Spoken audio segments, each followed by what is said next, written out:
He said, I know. S-H-I-T means sorry, honey, it's Thursday. I didn't know that, did you? It's interesting work. Oh, by the way, the state of Washington, I don't know if you've kept up with this, but recently they voted in same-sex marriage and marijuana. And that's in keeping with the Bible. Because in Leviticus 10:69, it says that if two men shall lie down together, they must be stoned.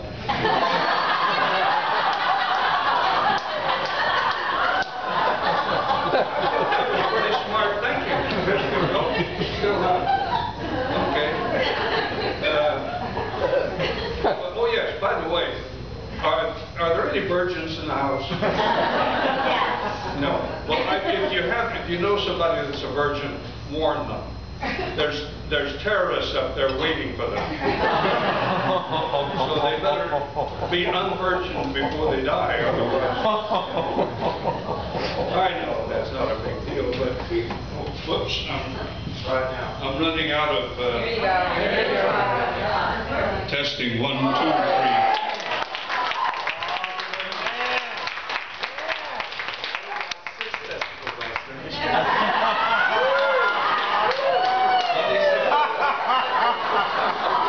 Would you like to be my rider? What did he say? I'm sorry, I couldn't hear you. Anyway, it doesn't matter. You got to laugh. That's the good part. I started in this business in a show called Kiss Me Kate. I don't know if you remember that. It's a marvelous show. It's the best thing Cole Porter ever did, I think. And I played Bill Calhoun, singer and dancer. And I used to, when I was younger, used to do a little, that kind of thing, and my doctor said, stop that. I have heart trouble and I owe him money. So he's concerned about me. I've outlived 3 doctors. I had a birthday just recently. I was 85. I tell you, I'm still good in bed. I can lay there for hours.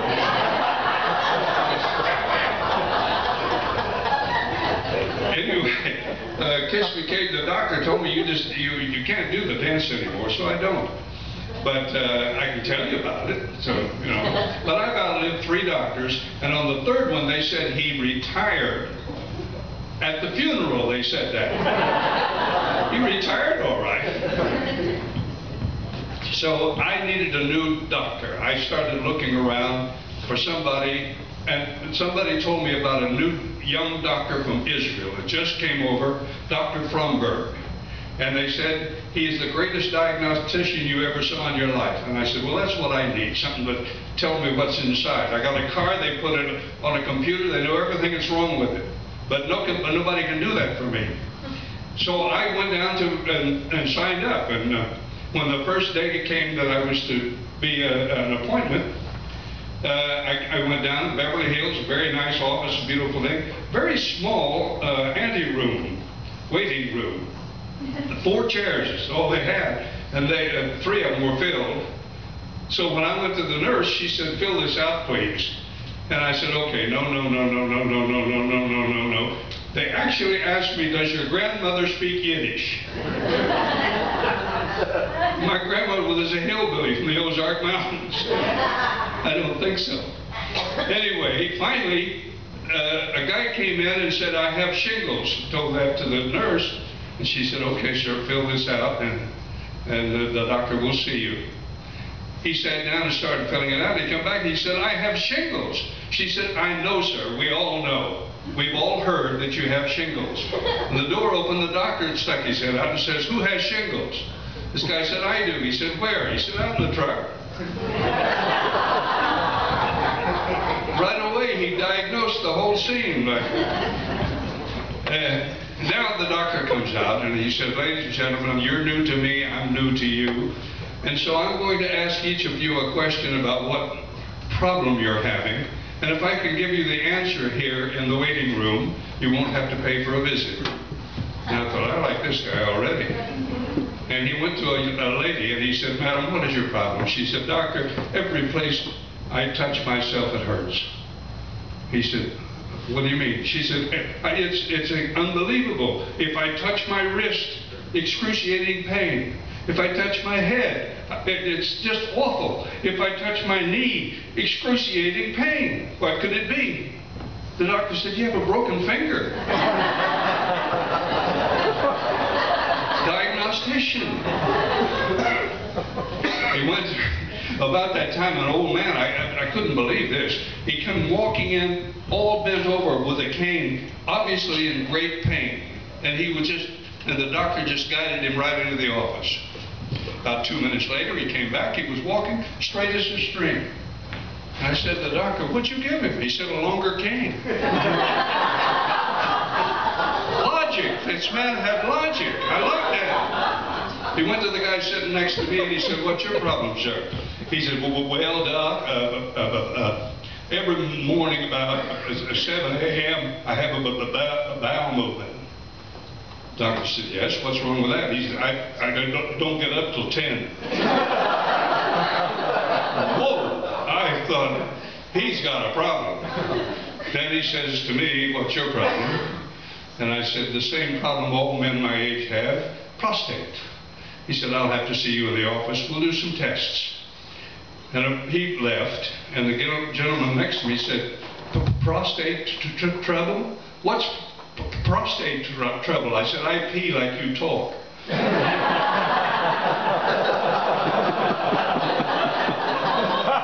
Sometimes that's the only way you can explain it. Well, about a week later, he called me, the doctor, and he says, "You have prostate trouble." I said, "No shit." "That's what I came in for, I know." And he said, "But now we know how bad it is." And I said, "How bad is it?" He said, "You just got to learn to live with it." I said, "Well, will I be," I was 80 at the time. I said, "Will I reach 81?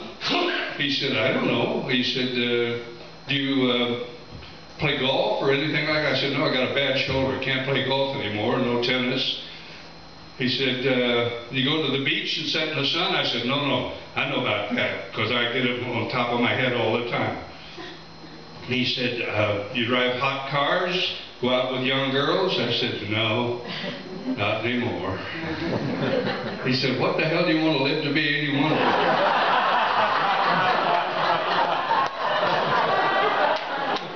Got me with that. My mother wanted me to be a doctor. Be a doctor, be a doctor, be a doctor.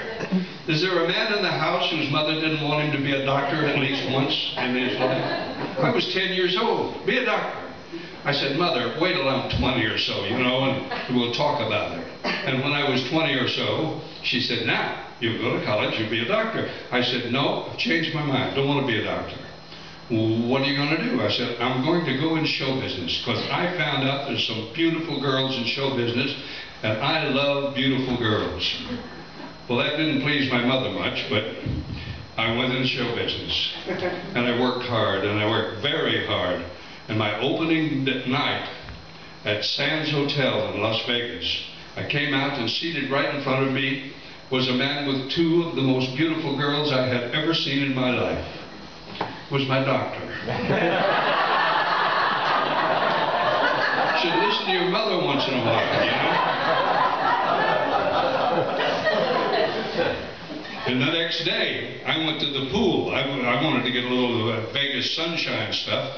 And I saw the doctor sitting there, so I went over and I said, "Do you mind if I join you?" He said, "No, please. I enjoyed your last night.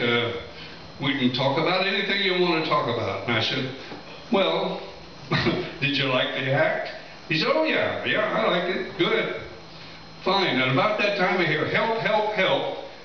And we see a guy that's fluttering and flammering around in the pool, and with a shot, the doctor was in the water, pulled the guy up to the edge of the pool, and just pulled his shoulders out on the edge of the pool and started pumping on him, and water's coming out of his mouth like a faucet. He's just pumping and the water's coming out, and a guy came along and said, "Hey, you're doing that all wrong." My doctor friend said, "I beg your pardon, I'm a doctor."